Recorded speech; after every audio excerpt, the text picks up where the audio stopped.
Okay, so damn, a lot of things happened in this episode. Everything literally just blew up out of not really nowhere. We've seen it coming. We've already saw what happened and all the Kabani on that train. But damn, I did not expect it to happen this fast. And finally, I guess one good thing of it is Mumi is seeing that Biba is not who she thinks he is. He's a crazy psycho. That's what. But yeah, hey guys, welcome back to another Anime Kingdom review. As you can see by the title below, and from what I'm talking about, this is on episode 9 of Koutetsujou no Kabaneri. And okay, first off, the first half isn't like too much going on. It's more of a build up to what's going to be happening in the end. Overall, I do feel though that I would be okay with more build up, to be honest. I feel like the execution of what has happened in this episode came a little too fast. Like things happened, and I feel like we could have built up to it, and maybe this, have this episode be a build up. Maybe the next episode have some stuff as well. But instead, it just, I guess since there's only 12 episodes in the season, and maybe they're not expecting it to have a second season. I'm not too sure because this season literally blew up the first episodes, and I still think it's been good. But overall, this episode was okay in my opinion. I felt like it could have done better. Like I said before, the execution, in my opinion, wasn't. It just wasn't really well done as it could have been. I feel. Overall, the first half is pretty much they won't let Biba and their train get in because obviously they're dangerous. This is the last fortress before their main city, and they don't want that to happen. So I was thinking, okay, that's smart because these guys are crazy. I wouldn't trust them either, and they obviously know a little bit more about this whole betrayal thing that we. I'm hoping they delve more into that, like maybe show some flashbacks of that because I'm still not too sure on what's going on with this. Why Biba is doing this. We know a little bit like he was betrayed by them, and now most of this is for revenge. He likes to preach out that it's that's another thing.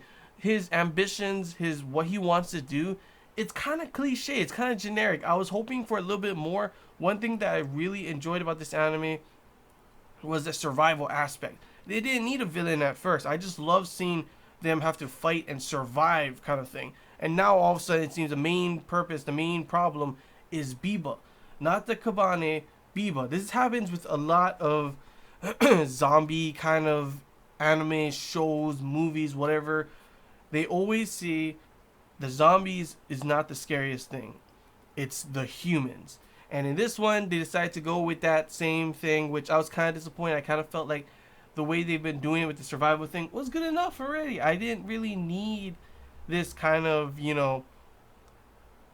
like, oh, this weird that Biba is the real bad guy with the hunters and everything, and his ambitious plan to pretty much have a world where the weak are dead and only the strong survive. And he thinks that destroying the last pretty much major place for humanity's safety will bring a new he'll build up a new foundation where only the strong kind of will thrive and be able to be stronger instead of having this humanity and their cowardice. He thinks that attacking and destroying all these cities will take away the cowardice of humanity and leave only the strong. And I'm over here like, oh my gosh, this is like a normal. Like Biba is not a villain. Like even from the beginning when I saw him before, he wasn't like a villain that struck me off as like, ooh, this is a pretty good villain. He's pretty badass. Sure, I want him dead because he's the bad guy, but damn, But even sometimes when you see a good villain, it's sometimes you're like, oh yeah, I could see that, I get that. But Biba has just struck me off as he doesn't give a shit about anyone, even like, Hodori. What was her name? I don't know. The other Kabaneri. I was actually her character was pretty interesting, even though we barely got to see her. It would seem like another badass Kabaneri to have on the show besides Mumi and Ikoma, but instead they decide to just kill her off like pretty damn fast. They just decide this is your mission. You know, we don't give a crap about all the other humans. We're gonna make a fused colony using the Kabaneri as the core, as an experiment kind of thing to destroy the gate. And honestly, people may get mad at this, but come on. Attack on Titan feels right here with the Kabaneri being humans turning to Titans. Here we got different strong type of Kabaneri that destroys a gate to, the major area kind of thing. And it just struck me off as real Attack on Titan feeling. And I like Attack on Titan, honestly. So some of the stuff was okay, but honestly, like, just, I don't know. I didn't really wow, Biba's a badass kind of thing. I could definitely, see more of him. No, I just kind of want him to die and just have some new thing go on. Like, Mumi finally sees that he's, not the person she thought he was. He lied to her, and to figure that out, it ended up her opening the gate and having this whole city die, and even seeing a mother and her child kill themselves because of this. And then also someone, Hodori, I forget her name, if that is her name or not, she sees that, Biba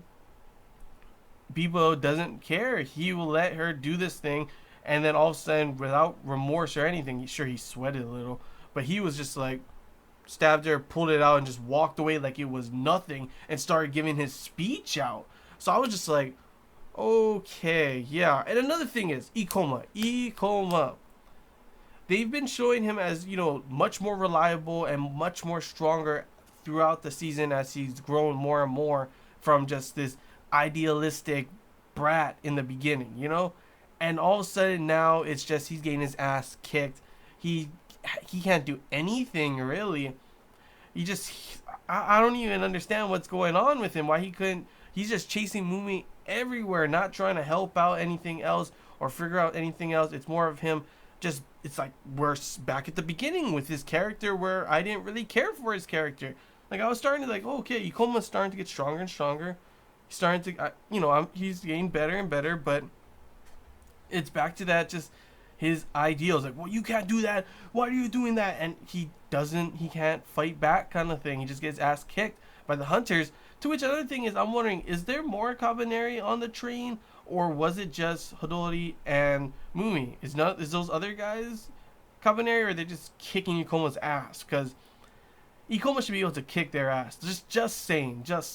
And plus, there's some type of thing with, besides them, creating this, the fuse core from whatever that heart thing was in the vial. There's more stuff that they're trying to experiment with. And there's this white blood thing, I think it was. White blood? I guess it was some type of cure maybe for the Kabaneri. I'm not too sure, but obviously it would not work on crazy psycho, Hodori going like late, hyper beam. I was just like, okay. Yeah, going crazy, and then all of a sudden Biba just stabs her and she dies. Like, that was kind of anticlimactic as well. I thought she was going to go just a rampage and start killing everyone. She was killing people, but all of a sudden Biba just literally just killed her like it was nothing. It was super easy, even though she was like a souped up Kabaneri, while he's just a human, right? If I'm correct, right? I don't know. Overall, it was like, I usually do enjoy these kind of things, like, oh my gosh, everything's going to shit, civilization is falling, all this kind of stuff. But I just felt that the execution was not done as well as it could have been. Certain characters, also Ikoma and Mumi, were kind of just like, they're the main characters. Ikoma felt super weak and not himself, like we've seen his growth. Mumi just ended up being like a little child that is confused and like, oh my gosh, I can't believe you lied to me, and she doesn't try and do anything to help or stop him at all, really. Koutetsujou tries to fight this guy that has a damn minigun and then falls over the edge with the guy. So I'm not too sure what's going on there. That could be something big in the next episode. I'm not too sure how that's going to go. Ayame is also taken by them. Actually, everyone is taken by them at the moment. They want Ikoma's blood, obviously, probably because he is kind of different in terms of how someone became a Kabaneri. So they probably want to see how he did it and get his blood from that. So that would be pretty interesting to learn more about, how they make Kabaneris as well. Because I'm wondering how, like, what is different? Besides that, he was bitten and he stopped it himself, while they were injected with, Kabane blood. So that was the kind of difference and stuff. But I want to learn if there's more differences in there and stuff like that. But overall, the episode, like I said, it was an okay episode. Execution, not as well done. Main villain, don't really care for him. Could care less if he dies or not. Our main characters just went like, I don't know. Mumi I kind of get, but like cause she just her whole world turned upside down kind of thing. Ikoma, I don't even understand with him. I expected more from him to do something, not just be like this idealistic brat again, like at the beginning. I don't know. But overall, it was still an okay episode. I still did enjoy watching it. Cannot wait to see how the next episode will be, since there's 12 episodes in this season, and this is episode 9. So there's 3 more episodes. How will that be? I'm not too sure. Will there be a second season? I'm not too sure.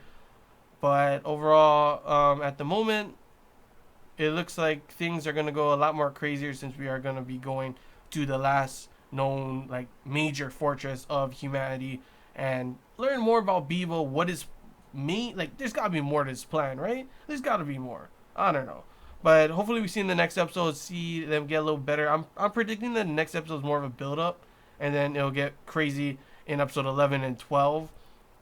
Whether we'll know if there's a season 2 or not, we'll just have to wait for those next episodes and everything to see how these episodes, pan out and everything, how it's going to end. But, yep, that's really all I got to say, guys. Hope you guys enjoyed this Anime Kingdom review. If you have any questions, feel free to comment below. If there's anything I missed you want to talk about, comment below as well. And until next time, guys, see ya.